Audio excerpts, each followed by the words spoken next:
حضرت سیدنا ابو موسیٰ اشعری کہتے ہیں کہ میں نے نا مال غنیمت کی صفائی کی تو 1 دینار مجھے نا کہیں پڑا ہوا مل گیا، تو فرماتے ہمیں اجازت ہوتی تھی کہ 1 دینار ہم اپنی مرضی سے کہیں خرچ کر سکتے تھے۔ اگر آپ ناراض نہ ہوں تو ہمارے ہاں جب چیئرمین صاحب، ناظم صاحب ٹھیکے دیتے ہیں تو ٹھیکیدار ان کا چھوٹا بھائی ہوتا ہے یا چچا کا بیٹا ہوتا ہے یا خالہ کا بیٹا ہوتا ہے، وہ خود ناظم ہوتے ہیں اور ان کا چھوٹا بھائی ٹھیکیدار ہوتا ہے، یعنی وہ نا سارا کچھ گھر کے اندر ہی رہتا ہے، گھر کے اندر ایک پیسہ دیتا ہے دوسرا واپس اس کو واپس کر دیتا ہے، گھر کے اندر ہی۔ اب تو خیر ہمارے لوگ سمجھدار ہو گئے، ایک بندہ ایک سیاسی جماعت میں ہوتا ہے، دوسرا دوسری میں، اور تیسرا جس کی بھی حکومت آئی حکومت تو ہماری رہے گی نا، ایک بندہ تو ہے نا اس جماعت میں۔ یہ اچھا لوگوں نے ایک طریقہ نکالا ہے۔ تو حضرت عمر کے بیٹا گزر رہا تھا تو حضرت ابو موسیٰ اشعری کہتے ہیں میں نے صفائی کی تو 1 دینار نکلا، تو میں نے وہ 1 دینار نا حضرت عمر کے بیٹے کو دے دیا۔ میں نے کہا لو بیٹا اپنے چچا کی طرف سے تحفہ۔ تو گھر جا کے انہوں نے حضرت عمر کو بتایا کہ چچا نے پیسے دیے ہیں، چھوٹے بچے تھے۔ حضرت عمر نے حضرت ابو موسیٰ اشعری کو بلا لیا اور بلا کے فرمانے لگے میں تو تمہیں اپنا دوست جانتا تھا اور تو نے میری اولاد کو ہی دنیا دار بنانا شروع کر دیا، میرے بچوں کو ہی تم نے دنیا دار پیسوں پہ لگانا شروع کر دیا، میں تو تمہیں یار سمجھتا تھا۔ فرمایا تمہیں چاہیے تھا میرے بیٹے کو نصیحت کرتے کہ بیٹا پیسوں سے رب راضی نہیں ہوتا، اس کی رضا والے کام کیے جائیں تو رب راضی ہوتا ہے۔ اور فرمایا تمہیں کوئی اور گھر نہیں ملا تھا تباہ کرنے کے لیے، میرا ہی گھر ملا تھا، اٹھاؤ اپنا دینار اور خبردار آج کے بعد میرے بچوں کے ساتھ یہ والی نیکی نہ کرنا۔ اور ہمارا کیا سٹیٹس ہے، دوستی ہے یہ اس سے جو تحفے زیادہ دے، جو بچوں کو خراب کرنے میں مدد زیادہ کرے اس کے ساتھ گرانا۔ حضرت عمر نے گھر پہ اور سب سے بڑھ کر اپنی ذات پہ توجہ کی۔ حضرت ابو مالک رضی اللہ تعالیٰ عنہ کہتے ہیں میں عمر کے پیچھے پیچھے ایک باغ میں گیا، اکثر اس باغ میں جایا کرتے تھے، اور عمر جا کے نا تو درخت کے نیچے بیٹھ گئے اور فرمانے لگے او امیر المومنین اللہ سے ڈر جا، ورنہ جس رب نے حکومت دی ہے وہ عذاب بھی بڑا دے گا، ڈر جا رب سے۔ کبھی ساری زندگی حضرت عمر نے اپنا کوئی تعارف نہیں کرایا، کبھی نہیں۔ ایک بندے نے آپ کے سامنے تعریف کر دی آپ کی تو فرمانے لگے تو خود بھی ہلاک ہوا اور مجھے بھی ہلاک کر دیا، کیا ضرورت پڑی ہے میری تعریفیں کرنے کی، اتنی دیر میری تعریف میں لگائی، اللہ کا ذکر کرتا رب تجھے ثواب دیتا، حضور پہ درود پڑھتا تو رب تیرے اوپر رحمتیں نازل کرتا، کس چکر میں ہے؟ آج جتنا اچھی کوئی خوشامد کرے اتنی اچھی وزارت ملتی ہے، جتنی اچھی اس کو جو ہے وہ چاپلوسی کرنی آیا درجہ بھی اسے اتنا ہی اچھا ملتا ہے۔ حضرت عمر فاروق رضی اللہ تعالیٰ عنہ آپ کے بیٹے کہتے ہیں، صاحب فتوح الشام نے لکھا ہے، آپ کے صاحبزادے کہتے ہیں میں نکلا تو میرے ابا جی نا اپنی پشت پر مشکیزہ رکھ کے کنویں سے پانی بھر کے آ رہے تھے، میں دوڑ کے آگے گیا، میں نے کہا ابا جی مجھے دے دے۔ فرمانے لگے بیٹا تیرا کیا خیال ہے، کوئی اور نہیں تھا مشکیزہ بھر کے لانے کے لیے، تیرا کیا خیال ہے؟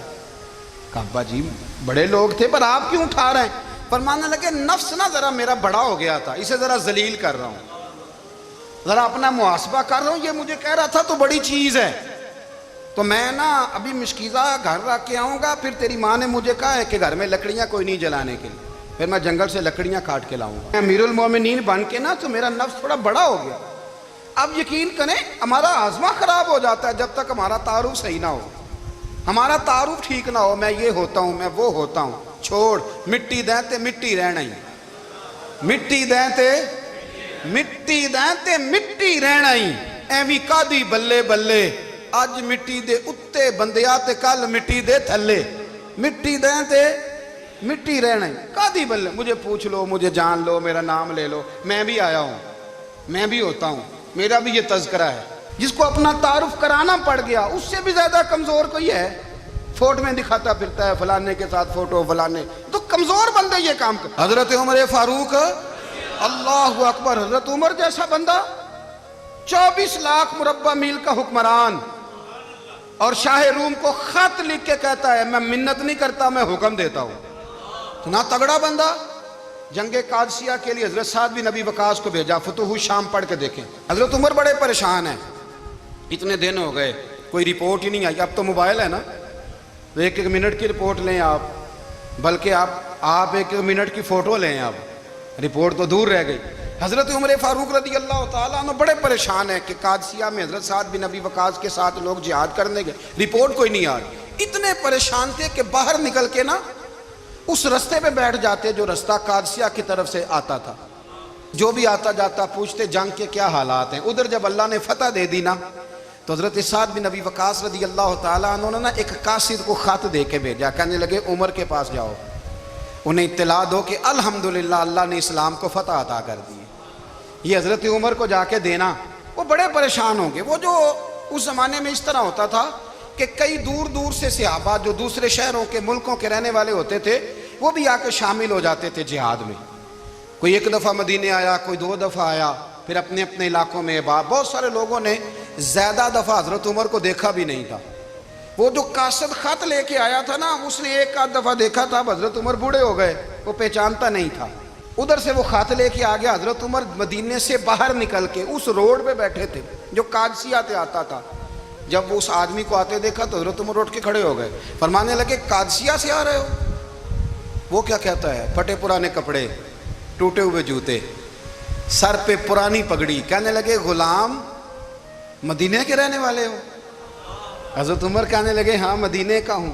کہا میں قادسیہ سے آیا ہوں, الحمدللہ اللہ نے اسلام کو فتح دے دی ہے, الحمدللہ کفر کی کمر ٹوٹ گئی ہے.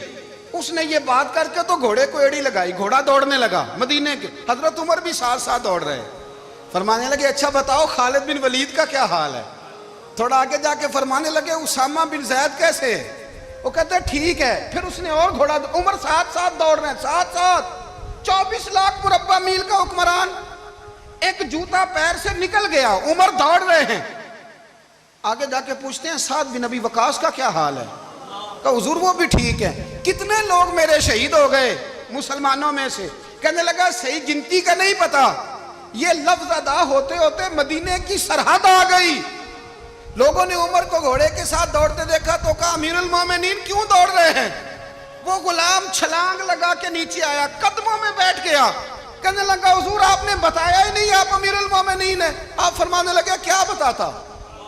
میں تو اونٹ چرانے والے کا پتر ہوں, کیا بتاتا؟ وہ عمر ہوں جس نے اپنے گناہوں کا حساب دینا ہے. کیا بتاتا؟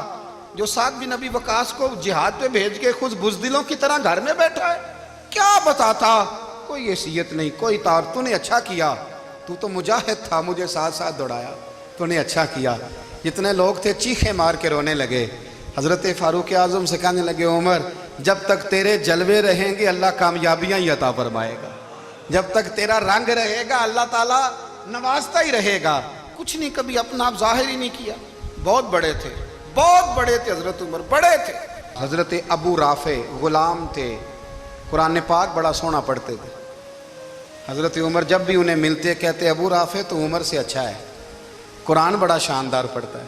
تو وہ کہتے حضور اگر میں قرآن صحیح پڑھتا ہوں تو آپ کو قرآن کی تشریح زیادہ صحیح آتی ہے, آپ بھی تو مجھ سے افضل ہیں. تو آپ فرماتے نہیں پھر بھی تو مجھ سے افضل ہے. کیوں؟ اس لیے کہ تو اپنے آقا کی نوکری بھی ٹھیک کرتا ہے اور رب کی عبادت بھی ٹھیک کرتا ہے, اور مجھے خالص صرف عبادت کرنی ہوتی ہے وہ بھی ٹھیک نہیں کر پاتا.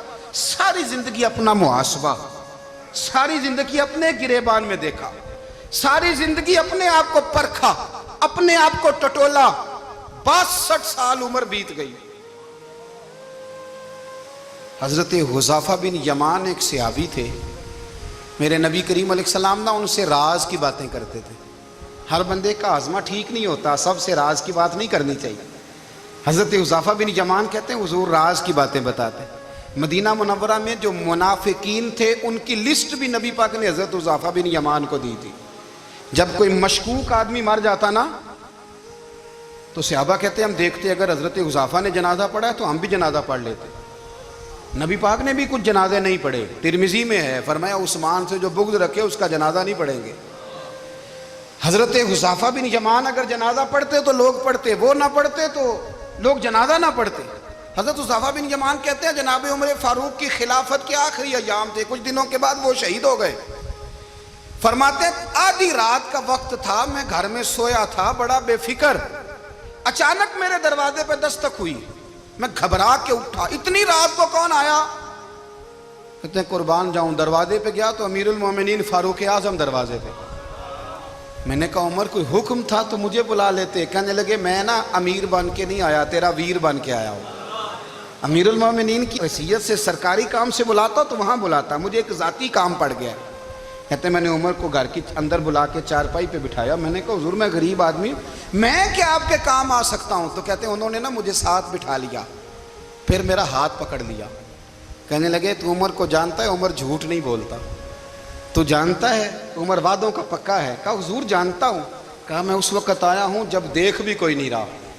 حضرت حذیفہ بن یمان کہتے ہیں پریشان ہو گیا، حضور پہلیاں نہ بجھوائے، مہربانی کر بتائیں کدھر آئے ہیں؟ تو حضرت عمر فاروق فرمانے لگے 62 سال کا ہو گیا ہوں، 63 میں چل رہا ہے، داڑھی سفید ہو گئی ہے، پھل پک گیا، اٹھ فریدہ ستیا، داڑھی آ گئی پور، اگا نیڑے آ گئی، پیچھا رہ گئی دور، اب قبر اشر کا معاملہ صاف نظر آنے لگا ہے۔ کہا حضور مجھ سے کیا چاہتے ہیں؟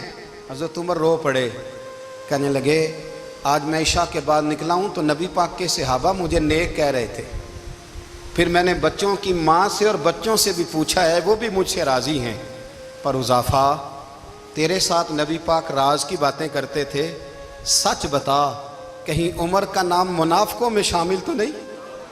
سچ بتا ان منافقین میں تو شامل نہیں، کہیں اوپر سے تو نہیں سارا کچھ؟ حضرت حذیفہ بن یمان کہتے ہیں میں باپ کے مرنے پہ اتنا نہیں رویا جتنا عمر کے سوال پہ رویا۔ میں قدموں میں بیٹھ گیا، میں نے کہا نہیں عمر یہ تو میں نے نہیں سنا، لیکن یہ میں نے نبی پاک سے ضرور سنا ہے کہ میرے بعد اگر کوئی نبی ہوتا تو عمر ابن خطاب ہوتا۔ یہ میں نے اپنے کانوں سے سنا ہے کہ عمر جس گلی سے گزرے شیطان رستہ بدل جاتا ہے۔ یہ میں نے اپنے کانوں سے سنا ہے کہ 950 سال حضرت جبریل جناب عمر کی شان بیان کریں تو پھر بھی بیان نہیں ہو سکتا، یہ میں نے ضرور سنا۔ دوستو ساری زندگی حضرت عمر نے اگر دوسروں کا محاسبہ کیا تو اپنا اور اپنے بچوں کا بھی کڑا خیال رکھا، اپنی ذات پر بڑی توجہ دی۔ جو لوگ اپنا بھول جاتے ہیں نا، ہمیں اپنی صحت کا بڑا خیال ہے لیکن اپنی روحانی زندگی کا کوئی خیال نہیں ہے، قلبی زندگی کا کوئی تصور نہیں ہے۔ آپ یقین کریں موٹا آدمی کمزور ہونے کے لیے جدوجہد کر رہا ہے، کمزور طاقتور ہونے کے لیے، لیکن جس کو کتنے دن بیت گئے اللہ رسول کی یاد میں رویا ہی نہیں، کتنے دن بیت گئے نعت سننے کو دل ہی نہیں چاہا، جسے مہینوں بیت گئے اور قرآن پاک کی طرف نظر ہی نہیں گئی، وہ فکر مند ہی نہیں۔ زندگی زندہ دلی کا نام ہے، مردہ دل کیا خاک جیا کرتے ہیں؟ بھائی حضرت عمر کی زندگی دور حاضر میں ہمیں یہ سبق دیتی ہے کہ کڑی نگرانی رکھو اپنے پودوں کی، کڑا خیال رکھو اپنے ذاتی باغ کا، اور یہ جو تمہارے دل کی دنیا ہے یہ تمہاری روح کی زندگی ہے، اس کا محاسبہ کرتے رہو۔ نبی کریم علیہ السلام نے فرمایا اپنا حساب خود کر لو قبل اس کے کہ تمہارا حساب کیا جائے۔ اپنا حساب، ہم ساری دنیا کا حساب کرتے پھرتے ہیں، کوئی کہاں سے کماتا ہے کہاں کھاتا ہے، پر اپنا حساب حضور نے فرمایا حساب کر لو قبل اس سے کہ تمہارا حساب۔ مولا علی فرماتے ہیں نماز پڑھ لو قبل اس کے کہ تمہاری نماز پڑھی جائے۔ اپنا محاسبہ کریں، تھوڑا سا نا اوپر دائیں بائیں دیکھنے کی بجائے تھوڑی سی گردن جھکا کے نا، درویش کہتے ہیں برے بندے نو میں لبن ٹریا تے جگ تے ملیا نہ کوئی، اپنے اندر چاتی پائی تے میتھوں برا نہ کوئی۔ تھوڑی سی اپنی طرف توجہ دیں۔ ہم نا بے چین وقت گزار رہے ہیں، بے قرار ہیں، بے سکون ہیں، سبب یہ ہے کہ ہم نے نا اپنا حساب کرنا چھوڑ دیا ہے۔ حساب کرو گے، بے حساب تو بندہ روٹی کھا لے تو بیمار ہو جاتا ہے، اور اگر زندگی بے حساب گزرے، گناہوں کا حساب ہی نہ کیا جائے، تقوی کی طرف توجہ ہی نہ کی جائے، تو پھر زندگی دشوار ہو جاتی ہے۔ ہمیشہ مدحت خیر الانام میں گزرے۔